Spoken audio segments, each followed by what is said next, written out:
I'm George Lewis, professor of music at Columbia University, a composer and musicologist. I've been involved in interactive computer music making for about 40 years now.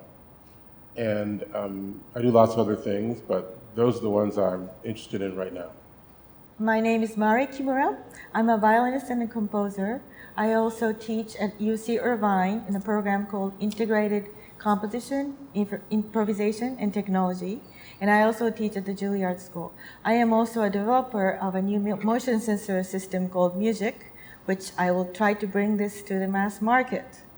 As George was talking about Marvin Minsky, I met Marvin in very late 80s as a very serious and very boring violinist. When I just came from Japan, and I was just playing the classics like Beethoven, Brahms, and Tchaikovsky, very much like straight ahead, And I happened to go to Boston University and lived in a room of a lady whose house was next door to Marvin Minsky. So I started hanging in his kitchen. I didn't know who he was. He was very famous. I knew he was very famous. But he said, "Mari, you're a violinist, right?" I said, "Yeah. What are you going to do if you lose your hand? You should start composing."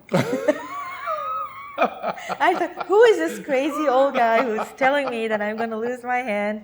But then, I thought about it. I said, he's right. If I injure, I cannot play my violin anymore. What do I do? In a weird way, I had this blind on my vision, and he kind of clipped it away, because I come from a country that's very conformist, and you do what you're good at, and you're getting on this escalator to. You're doing this, you're doing that, you do this, just sort of laid out for you in a way. But in America, it's not like that. You can be a physicist and a cook, or, silversmith and an architect, or something like that. And it's not unusual, not very weird at all. So I thought to myself, that's true. And then all of a sudden, oh my gosh, there's a world out here. So that's how I got started. My feeling about the United States, especially now that I'm in California, that it's very intrinsically American about doing something new. Just try it, improvising it. And I think improvisation is the key to innovation, not just art, but for technology. You have to improvise to try things out to see what happens.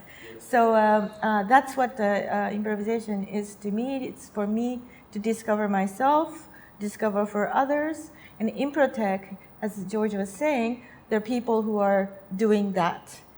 Everybody is like that. And I can actually talk to people in a way that I cannot verbally express. I can talk to people through music, and I can actually see how they are.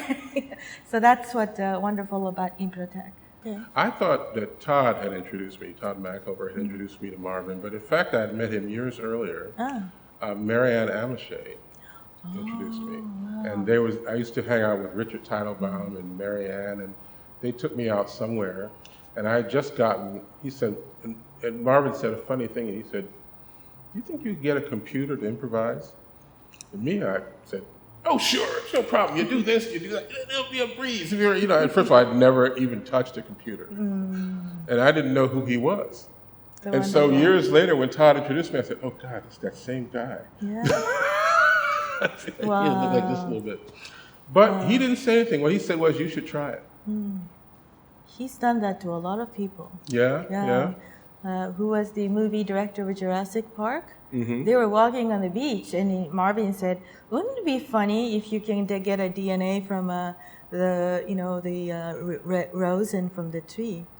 Wow. Okay. That's how Jurassic. And that's how the whole thing. Yeah, the movie. Who directed it? Was Spielberg, right? Yeah, I think he's a screenwriter or something. So they made a lot of money because of it. But this has everything to do with why I'm here at Improtech, which is that the study of improvisation, the study of technology, the study of come together so that one learns through improvisation, through technology, more about what it means to be human. And it seems to me that that actually is only, you learn it through music. Music is not the only way in which we can learn about improvisation, or even the most important one, improvisation being a condition of being in the world. So at some point, being able to deploy technology to do that is very important. And it seems to me that's the reason for being here, is to be around a lot of like-minded people who understand what's at stake when we think about improvisation and when we think about technology. Θα είναι 7 τρομπόνι, 8 σάξ, 9, 10.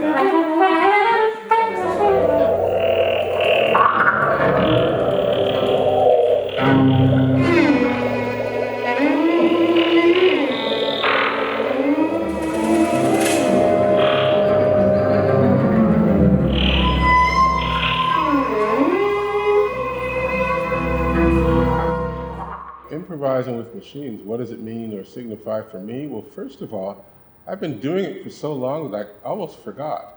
I mean, I started improvising with machines in 1979. So now this is my 40th year of doing it. So, and the reasons have kind of shifted over the years. There are many reasons. I can tell you that a lot of people were very upset at the idea of that computers, and we're talking about computers here, not really machines, computers that, computers as improvisers, a lot of people didn't like that.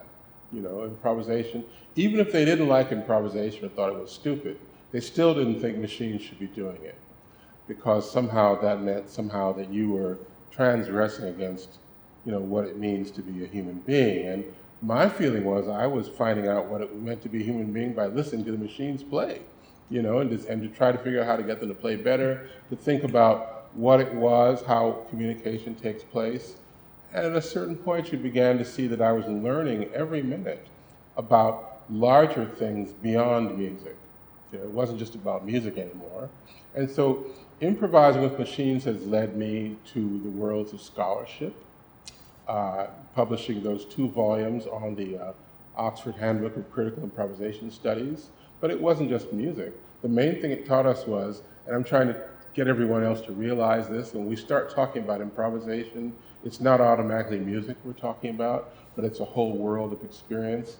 And I got into that by this process of this lifelong, I've been living with creative machines. That's the title of an article I wrote a while back. So for me, it's as natural as breathing. But I can understand how some people might not agree, but in fact today, most of those people are also living with creative machines, they just don't know.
Working with computers, whether it's improvised or not, as George was saying, it really is to find out what I'm doing. And that is very significant when I saw the projects from IRCAM. It was then called Real-Time Interaction Team. Now I think it's Sound and Art Movement Team, I think. Because they had this motion sensor device called Modular Musical Object in 2007 when I was a paper jury for NIME, New Interface for Musical Expression conference. And when I saw the device, it was not like a Wii controller where you have to adjust to the machine camera or something, but you just do as you do, as naturally. But then the computer would analyze you. So I thought it was very interesting, and now I can kind of find out what I do with the movements. So since then, my life has taken that way, and now at UC Irvine, we're making a new motion sensor. It's a hardware proprietary sensor, and we're still testing them, but now I can connect directly to the Wi-Fi on this sensor. And not only that, but I've been showing it to many other areas of art, such as dance and drama that I'm collaborating with. I'm also collaborating with the fashion designers to put in, they had a choker, they have a hat, they have all kinds of wearables that now I'm very interested in developing. And machine actually does find out who you are. It's kind of funny the way it is, but it's like a self-driving car, right? So you adjust to your body, you adjust to how you drive. So as George was saying, people are living with technology, whether shoes is a technology. You can be wearing a leaf if there's no first shoes. It's like a high-tech device to make your foot. So whether there's electronics or not, people are, the makers, the people who play, humans who play, right? So play makes improvisation makes our life richer in every aspect of our lives.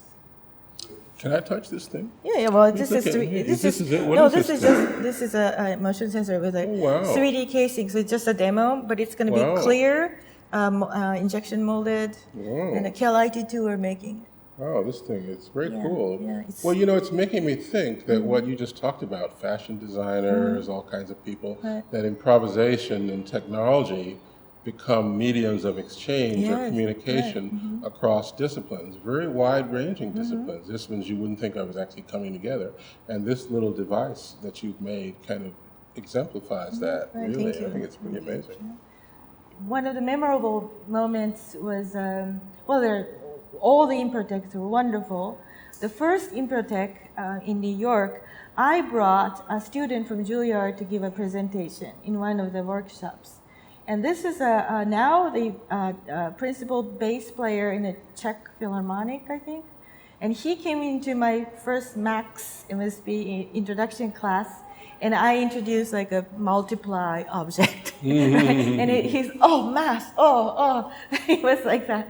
But then that semester, I'm a mom, I'm a Spartan, right? So after a semester, he's never composed before, he never programmed before, he never improvised before. At the end of the semester, he did all that. He wrote the improvisational piece for bass and the violin with Max MSB Interactive, and he performed it for his recital at Juilliard. And he gave talk at Improtech. So that was one of my, bright moments of accomplishment, that I was able to bring someone like that to the level of IRCAM.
New York Improtech. I mean, Bernard Lubat playing, that's pretty unforgettable. I don't know. I mean, that would be my top memory was listening to Bernard, because I played with him when I lived in Paris. When I was working at IRCAM, I spent part of the day at IRCAM, and I spent a lot of the day playing with Michel Portal, and then Jean-François Jenny Clark was still around, and Claude Barthélemy, who was in the band with Michel, Daniel Lumière, and Bernard. And so we used to play together a lot. And have I named everybody who played piano? Well, Bernard played piano, but he also played the drums. So I played with him a lot.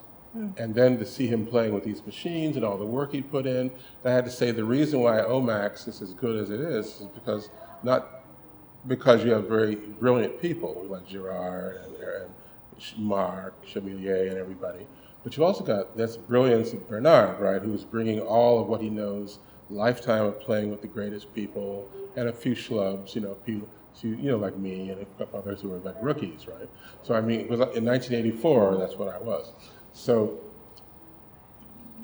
seeing him play with the machine like that and thinking, well, wow, that's a great memory. I thought New York. That was what I thought was that's great for me.